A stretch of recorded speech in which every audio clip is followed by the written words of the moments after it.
করছেন না, দিনের বেসিক জিনিসগুলো শিখছেন না। আল্লাহ পাক এই যুগের ফিতনাগুলো থেকে আমাদের মুসলিমদেরকে হেফাজত করুন, আমিন। কিভাবে সাফল্য অর্জন করবেন, আমি একটা পয়েন্ট আজকে উল্লেখ করে এই পয়েন্ট থেকে আলোচনার গুটিয়ে নিব ইনশাআল্লাহ। আমি জাস্ট একটা পয়েন্ট বলছি আপনাকে। আল্লাহ রাব্বুল আলামিন বলছেন কদ আফলাহা মান যাক্কাহা, সে ব্যক্তি সফল হয়ে গেছে যে ব্যক্তি তার আত্মাকে পরিশুদ্ধ করতে পেরেছে। ওয়া কদ খাবা মান দাসাহা, যে ব্যক্তি আত্মাকে পরিশুদ্ধ করতে পারে নাই সে ব্যক্তি ধ্বংস হয়ে গেছে।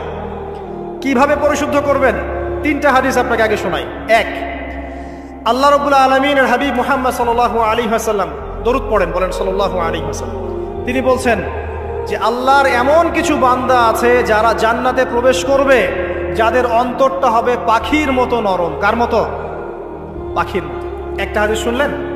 দুই নম্বর হাদিস, আল্লাহর রাসূল সাল্লাল্লাহু আলাইহি ওয়াসাল্লাম বলছেন শহীদরা যখন, শহীদদের আত্মা যখন আল্লাহর কাছে পৌঁছায়, আল্লাহ রাব্বুল আলামিন সেই আত্মাগুলোকে সবুজ রঙের কিছু পাখির মধ্যে প্রদান করেন এবং সেই পাখিগুলো আরশের নিচে লণ্ঠন আছে এখানে বসে থাকে এবং তারা জান্নাতের যে কোনো জায়গায় যায়, ঘুরে খাবার খায়, আবার ফিরে আসে। আল্লাহ পাক তাদেরকে বলেন যে তোমরা কি চাও, তোমরা কি চাও? শহীদরা কিচ্ছু বলতে পারে না। কি চাইবো আল্লাহ, এত নিয়ামত দিয়েছেন, কি চাইবো? যখন আল্লাহ বারংবার প্রশ্ন করতে থাকেন তোমরা কি আর কিছু চাও, তোমরা কি আর কিছু চাও, তোমরা কি আর কিছু চাও, তখন শহীদরা শেষে বুঝে যে আমাদের কিছু না কিছু তো বলতে হবে এখন। তখন তারা বলে হে আল্লাহ, আমি বা আমরা আরো একবার পৃথিবীতে যেতে চাই এবং তোমার পথে জীবন দিয়ে আবার ফিরে আসতে চাই। আল্লাহ পাক বলেন এই সুযোগ তো আর নেই, অতএব তোমাদের আর কিছু চাওয়ার নেই, তোমরা এখানেই থাকো। আরেকটা হাদিস শোনেন, রাসূলুল্লাহ সাল্লাল্লাহু আলাইহি ওয়াসাল্লাম বলেছেন, এই হাদিসটা ওমর রাদিয়াল্লাহু আনহু থেকেও এসেছে, যে তোমরা যদি, হে মানব জাতি বা হে মুসলিমরা, তোমরা যদি আল্লাহর প্রতি তাওয়াক্কুল করার মতোই তাওয়াক্কুল করতে, ভরসা করার মতোই ভরসা করতে, আল্লাহ পাক তোমাদেরকে পাখিদেরকে যেমন করে রিজিক দেন তোমাদেরকে ঠিক সেইভাবে রিজিক দিতেন।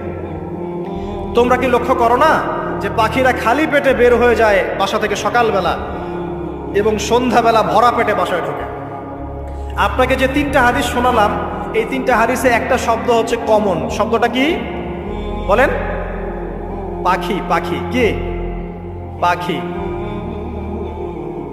আল্লাহ রাব্বুল আলামিন পাখিদের কাছ থেকে আমাদেরকে শিখতে বলছেন এবং বলছেন যে পাখিদের মনটা হয় খুব নরম, খুব সফট এবং তারা আল্লাহর প্রতি তাওয়াক্কুল করে পূর্ণ মাত্রায়।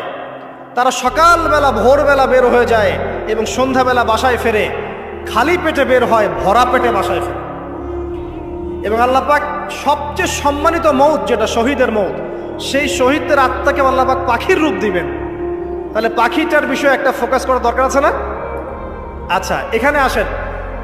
পাখির মন হচ্ছে নরম, মানে পাখির মনটা তাসকিয়া, আত্মশুদ্ধিতে পরিপূর্ণ। কদ আফলাহা মান যাক্কাহা, সে ব্যক্তি সফল হলো যার হৃদয়টা পবিত্র, নিষ্পাপ, নিষ্কলুষিত হলো, সে ব্যক্তি সফল হবে ইনশাআল্লাহ। একটা কাজ এখানে খেয়াল করেন, পাখিরা সকালবেলা ভোরবেলা বের হয় আর সন্ধ্যাবেলা বাসায় ফেরে। এখনকার মুসলিমদেরকে দেখবেন দুপুরবেলা ওঠে, রাত 3টায় ঘুমায়। কথা কি বুঝেন নাই? পাখির একদম ভোরবেলা ওঠে, যখন ফজরের আজান দিচ্ছে ঠিক তার আগ মুহূর্তে পাখির কিচিরমিচির শুনছেন, তার মানে নামাজের ওয়াক্ত প্রায় চলে যাচ্ছে, তার মানে তার আল্লাহ পাকের হুকুমের সাথেই জেগে ওঠে। সূর্য ডুবে তারা ডুবে যায়। ঠিক এরকম সুন্নত ছিল নবী সাল্লাল্লাহু আলাইহি ওয়াসাল্লামের এবং সাহাবায়ে কেরামের। আজকে 1400 বছর পর মুসলিম জাতি এই সুন্নাহ ভুলে গেছে।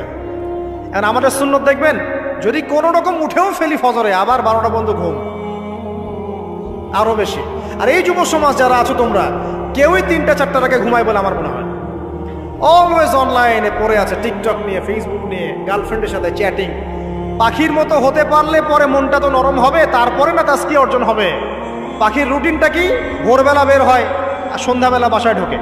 অতএব আমরা যদি রাসূলুল্লাহ সাল্লাল্লাহু আলাইহি ওয়াসাল্লামের সুন্নাহ মতো ওই ভোরবেলা উঠতে পারি আর আর্লি নাইট ঘুমিয়ে যেতে পারি এবং সারাদিন যদি রাসূলের সুন্নাহগুলোর উপর আমল করতে পারি, তাসকিয়া অর্জন হবে ইনশাআল্লাহ। কথা বুঝতে পারছেন? 2, পাখির মতো নরম মন লাগবে। এখনকার আমরা যারা বেঁচে আছি আমাদের মনগুলো কঠিন। কেমন কঠিন? পাথরের মতো কঠিন। আমরা যখন দেখি একটা মাইয়েতকে নিয়ে যাওয়া হচ্ছে জানাজায়, আমাদের কোনো ফিলিংস কাজ করে না। জানাজা যাচ্ছে, জানাজায় দাঁড়িয়েও মোবাইলটা টিপাটিপি করছে, জানাজার সাথে চলছে, কোনো ফিকির নাই যে এই জানাজা আমার হবে কালকে, ওই মোবাইল টেপাটিপ করছে। আমি এমনও দেখেছি, দাফন করা হলো মাইয়াতকে, দাফন করার পরে চারপাশে মানুষজন জড়ো হয়ে গল্প করছে, ভাই আপনার ওই জমিটার কি খবর, আপনার ওইটার কি খবর, বিজনেস কেমন চলছে, চাকরির কি অবস্থা। এই যে মাইয়াতকে পাশে দাফন করলো, কোনো ফিলিংস নেই, কোনো ফিলিংস নাই। আমি আত্মশুদ্ধির কথা বলছি, আত্মশুদ্ধির জন্য আপনার মনটাকে পাখির মতো সফট নরম করতে হবে। যখন আপনি সফট নরম করবেন এবং আত্মশুদ্ধি অর্জন করবেন, তখন দুই ডানা মেলে আপনি আকাশে উঠতে পারবেন ইনশাআল্লাহ। আত্মশুদ্ধি অর্জন না করতে পারলে ডানা কেটে পড়ে যাবে, তখন আর আকাশে উঠতে পারবেন না। কোন আকাশে? ওই যে শহীদের রূহ যে আকাশে চলে গেছে, ওই আকাশ। অতএব মন কেন কঠিন হলো প্রিয় ভাই? এক নাম্বার কারণ, আমরা শিরকের পাপে লিপ্ত আছি। এক নাম্বার, শিরকের পাপে লিপ্ত থাকা অবস্থায় মুসলিমদের মনটা কঠিন হয়ে গেছে। আপনি কি মনে করছেন আমরা শিরক করি না? মুসলিমরাও কবর পূজা করে, দেখবেন মুসলিমরাও দেখবেন অনেক ক্ষেত্রে মাজার পূজা করছে। আমি বলিনি যে অলিয়া উলিয়ার মাজার জিয়ারত করা যাবে না, আমি কথা বলছি না, কিন্তু আপনি মৃত মানুষের কাছে আপনার ভালো মন্দ চাইতে পারেন না। কথা বুঝতে পারেন না? আমরা অবশ্যই অলিয়া উলিয়াদের কবর জিয়ারত করব, এটা আপনাকে মৃত্যুর কথা স্মরণ করাবে। তাদের একটা রব আছে, যেটাকে আমরা প্রভাব বলি, এটা আপনার মধ্যে আসবে। আমরা অবশ্যই জিয়ারত করব, জিয়ারত করতে বলেছেন নবী সাল্লাল্লাহু আলাইহি ওয়াসাল্লাম, কারণ এটা আপনাকে পরকালের কথা কি করবে, স্মরণ করাবে। ওমরা করতে যান, আল্লাহ পাক সবাইকে তৌফিক দান করুন ওমরা হজ করার এবং বড় হজ করার, আমি দোয়া করি। ওখানে সবচেয়ে সেরা যে দৃশ্যগুলো দেখা যায় তার মধ্যে একটা রাসূলুল্লাহ সাল্লাল্লাহু আলাইহি ওয়াসাল্লামের রওজা। ওখানে গেলে চোখের পানি ঝরে না এমন কোনো মুসলিম নাই, আছে? নাই। আরেকটা সবচেয়ে মন নরম করা একটা দৃশ্য হচ্ছে জান্নাতুল বাকি, যেটা আমরা বাকিউল গারকাত বলি, যেখানে আপনি দেখবেন সাহাবায়ে কেরাম রাদিয়াল্লাহু আনহুমের কবর, যতদূর চোখ যায় তাদের কবর, কবরের কোনো মাজার নাই, সেখানে কোনো তাওয়াফ হচ্ছে না কবরকে কেন্দ্র করে, সেখানে কবরে কেউ ফুল চড়াচ্ছে না, একটা ছোট্ট পাথর দেখা যায়, খেলার কিছু না। পৃথিবীর সবচেয়ে শ্রেষ্ঠ মানুষগুলো সেখানে শুয়ে আছেন। ওখানে গিয়ে দাঁড়াবেন, দেখবেন নিজেকে তুচ্ছ বলে মনে হবে, মনে হবে আমি এই পৃথিবীতে আর কি করছি, সেরা মানুষগুলি মাটির নিচে, আমি এখানে কি করছি। তো দেখুন প্রিয় ভাইরা, অবশ্যই অলিয়া উলিয়াদের কবর জিয়ারত করবে, কিন্তু মৃত ব্যক্তি আপনার কল্যাণ করতে পারবে, অকল্যাণ করতে পারবে? হ্যাঁ, তারা আল্লাহর কাছে সুপারিশ করতে পারবে আল্লাহ পাক যখন তাদেরকে অনুমতি দিবেন। তারপর আল্লাহ পাক যখন অনুমতি দিবেন, তখন নবী সাল্লাল্লাহু আলাইহি ওয়াসাল্লাম সুপারিশ করবেন, অলিয়া উলিয়াগণ করবেন, আলেম ওলামা করবেন, শহীদগণ করবেন, হাফেজে কোরআন করবে, অনেকেই করবেন ইনশাআল্লাহ। আল্লাহ পাক আমাদের তাকদীরে এইসব সুপারিশ নসিব করুন বলি না আমি। মুসলিমরা আজকে শিরিক করছে অনেক ক্ষেত্রেই। দেখবেন হাতে একটা এই যে বালা পরে আছে, খুলে না। কেন খুলেন না ভাই?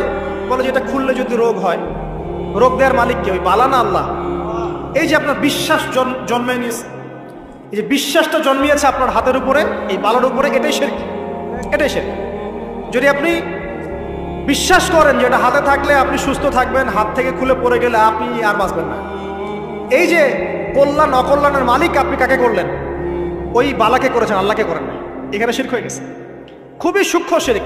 আপনি নামাজ পড়ছেন মনে করেন, এখন কিছু মানুষ আসলো, এখন দেখছেন যে হুজুর তো আমার নামাজ দেখছে, নামাজটা খুব সুন্দর করে পড়ার চেষ্টা করলেন, লম্বা নামাজ, সেজদায় গিয়ে আর উঠছেন না, খুব সুন্দর নামাজ পড়ছেন। এই যে মানুষকে দেখানোর জন্য নামাজটা পড়ছেন, এটা শিরক। এটা কি? এটাও শিরক। এই যে গণক বসে আছে রাস্তার পাশে, দেখবেন টিয়া পাখি নিয়ে, তারপরে যে কাগজ নিয়ে, আসেন ভাই ভাগ্য পরীক্ষা করে দেই। আরে ভাই, তুমি যদি মানুষের ভাগ্যই পরীক্ষা করতে পারবা, তো তুমি রাস্তার পাশে কেন? তোমার ভাগ্য কেউ পরীক্ষা করেনি কখনো? এতটুকু কমন সেন্স আমাদের নাই। ও যদি আমার ভালো মন্দ করতে পারে, ভবিষ্যৎ বলতে পারে, তাহলে ও রাস্তার পাশে বসে আছে। ওর তো প্রাইম মিনিস্টার হওয়ার কথা, ওর তো ইলেকশন করার কথা। তো দেখেন, এই যে ওখানে গিয়ে আমরা কি করি, ভাই আমার হাতটা দেখে দেন, ভাই আমার অতীত বলে দেন, ভবিষ্যৎ বলে দেন, এবং এগুলো দিন দিন বাড়ছে। কিন্তু এই রাশিফল, কবিরাজি, গণকি, এগুলো দিন দিন বাড়ছে। এবং আমি লক্ষ্য করছি দিন দিন আরেকটা জিনিসও বাড়ছে, সেটা হলো জাদুবিদ্যার চর্চা করা। এবং গ্রামে গঞ্জে কুফুরি বাড়ছে না? কুফুরি করা, তাবিজ করা, বিচ্ছেদ করা, স্বামী স্ত্রীর বিচ্ছেদ করা, মেয়েকে বশ করা, সন্তানকে বশ করা বাড়ছে না? সবই শিরক, এগুলো সবই কুফুরি। এগুলো মুসলিমরা করছে না? মুসলিমরা এসব শিরকে লিপ্ত আছে বলেই তো অন্তর কঠিন হয়ে গেছে। ফাকাসাত কুলুবুহুম, তাদের অন্তর কঠিন হয়ে গেছে। তো একটা হাদিস বলে এখানে খালি, নবী সাল্লাল্লাহু আলাইহি ওয়াসাল্লাম বলছেন, যদি কেউ কোনো গণকের কাছে যায়, গিয়ে বলে দেখেন তো আমার হাতটা একটু, ও কিন্তু বিশ্বাস করে না যে এ ভবিষ্যৎ বলতে পারে, খালি এমনি বলেছে একটু দেখেন তো, বলার সাথে সাথেই 40 দিনের নামাজ কবুল হবে। আর যদি তার বলা কথায় বিশ্বাস করে যে হ্যাঁ তোমার ভবিষ্যৎ খুব ভালো, তুমি চাকরি পাবা, এটা করবা সেটা করবা, এবং সে বিশ্বাস করলো হ্যাঁ এটাই হবে, তখন নবী সাল্লাল্লাহু আলাইহি ওয়াসাল্লাম বলছেন সে যেন আল্লাহর পক্ষ থেকে যা নাজিল হয়েছে, মানে এই যে কোরআনুল কারীম, এই কোরআনকে যেন সে অস্বীকার করলো, মানে কুফরি করলো। এগুলো আমরা করছি না ভাই? অনেক কিছু করছি আমরা। স্তম্ভের পূজা করছি, অনেক মুসলিম আগুনের পূজা করছে। আগুন জ্বালিয়েছেন, মাথা নত করছেন কেন? আগুনের সামনে আপনি মাথা নত করবেন কেন? আপনি একটা স্তম্ভের সামনে, গাছের সামনে দাঁড়িয়ে মাথা নত করে ধ্যান করবেন কেন? আপনি মেডিটেশন করছেন কি জন্য? আপনাকে নামাজ দেওয়া হয় নাই? 5 ওয়াক্ত নামাজ দেওয়া হয় নাই? নামাজের চেয়ে বড় মেডিটেশন কিছু আছে নাকি? আপনি ধ্যান করছেন কি জন্য? অনেক মুসলিম তো জিনেরও উপাসনা করছে, জানেন?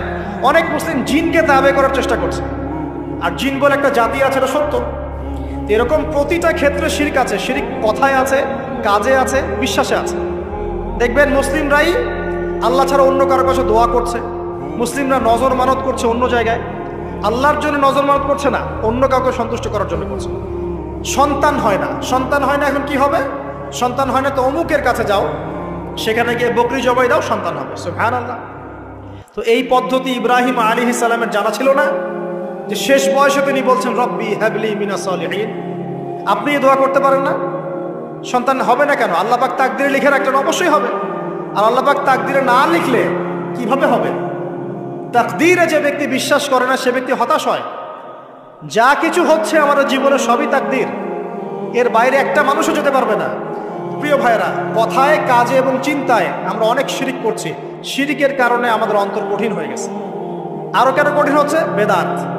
আমল করছেন নবীর সুন্নত মানার জায়গায় অন্য কিছু আপনি করছেন, এমন কিছু আমল করছেন যেগুলোর সাথে রাসূলের সুন্নতের কোনো সম্পর্ক নাই এবং সাহাবীদের সুন্নতেরও কোনো সম্পর্ক নেই।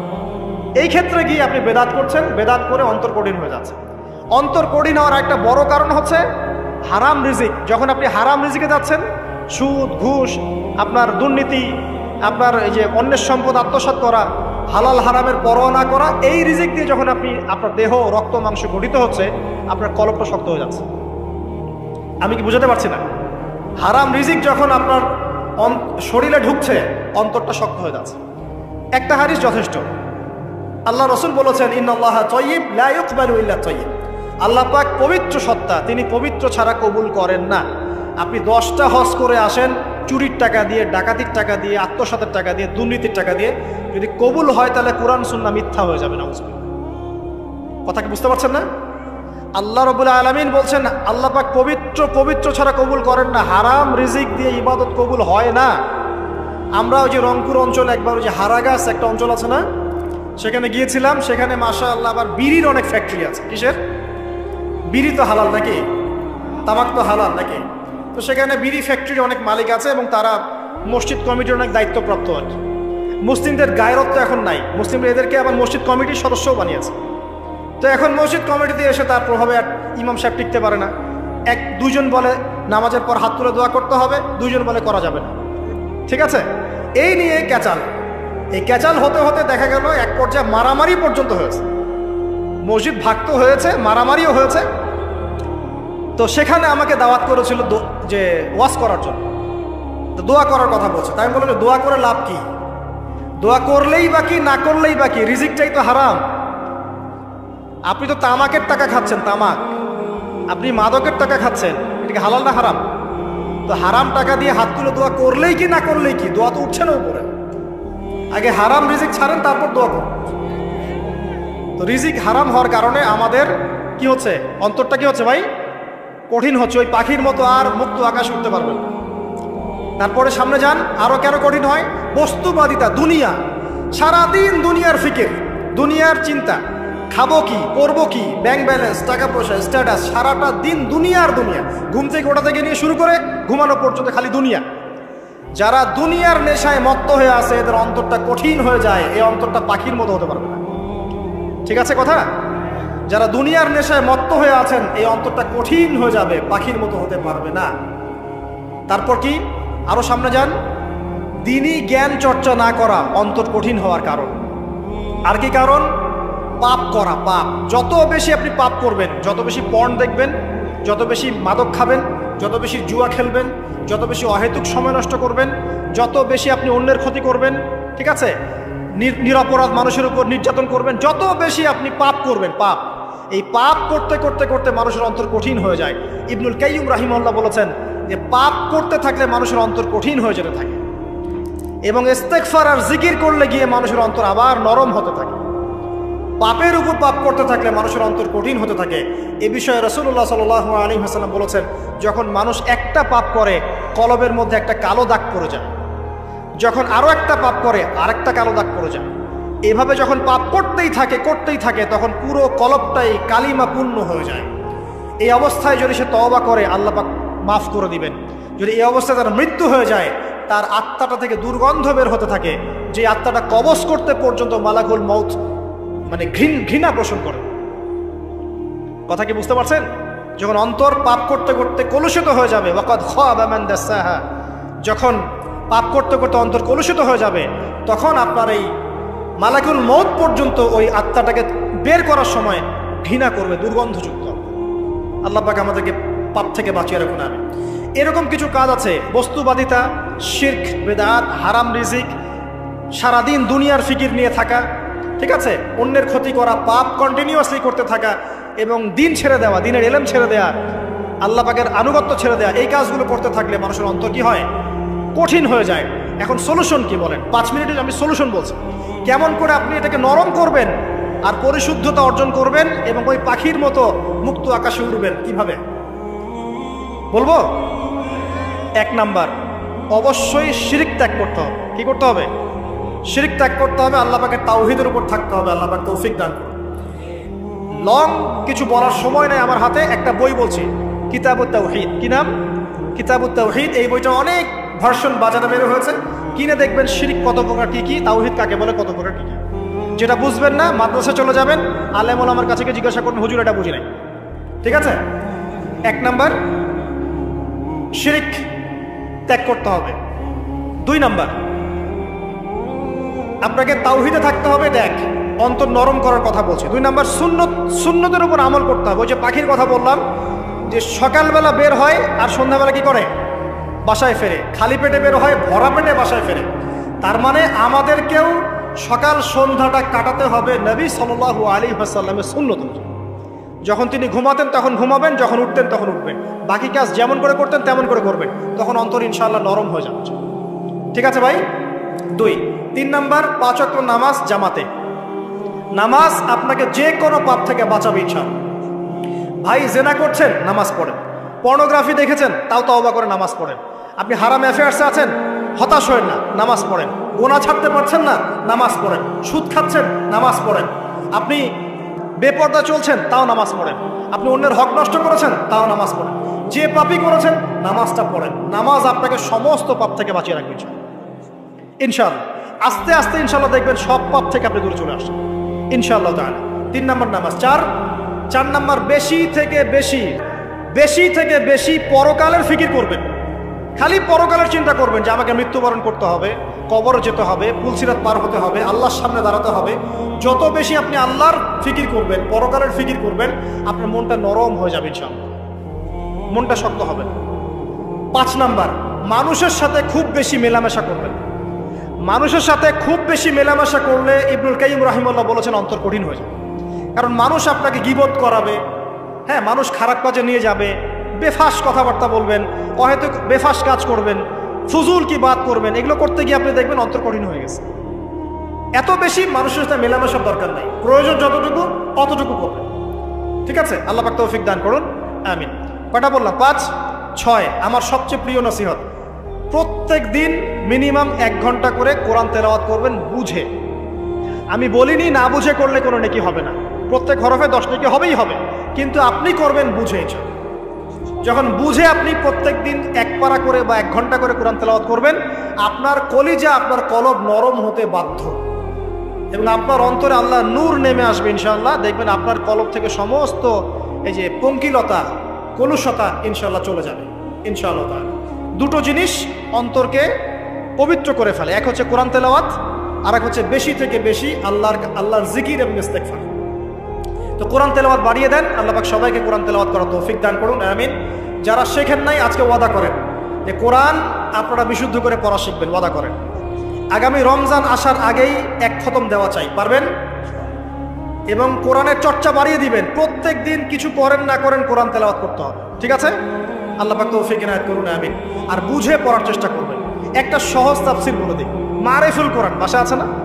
মারিফুল কোরআন তাফসীর ইবনে কাসির বাসায় নাই, জালালাইন বাসায় নাই, বাসায় নাই কিনেন।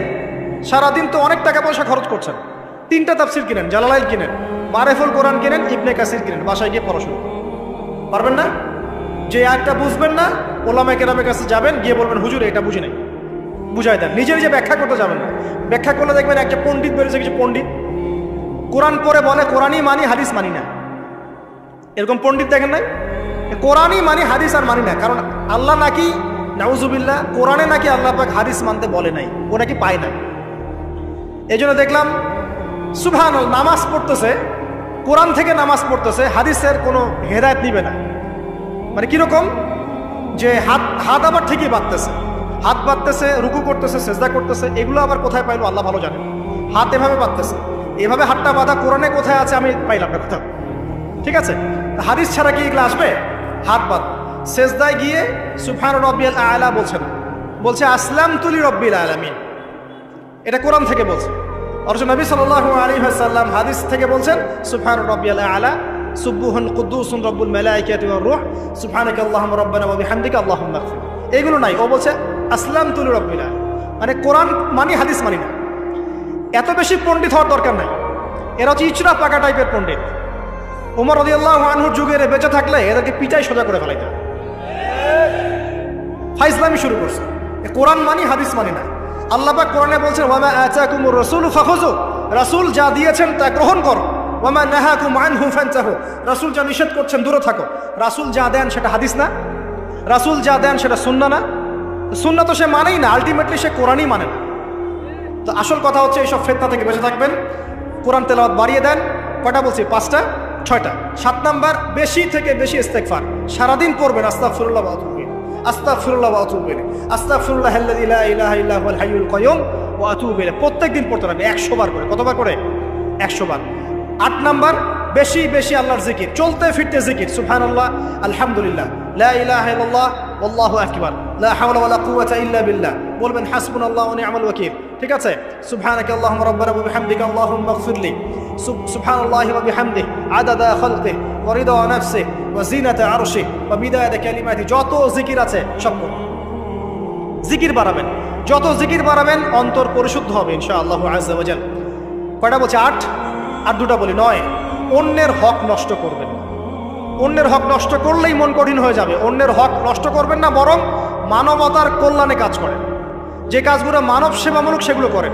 রক্তদান কর্মসূচি করেন, গাছ লাগান, এতিমের মাথায় হাত বোলান, বিধবার খোঁজ খবর নেন, ঠিক আছে? মেয়েদের সেলাই মেশিন কিনে দেন, মানুষের উপকারে কাজ করেন, দেখবেন আপনার মনটা নরম হয়ে যাবে।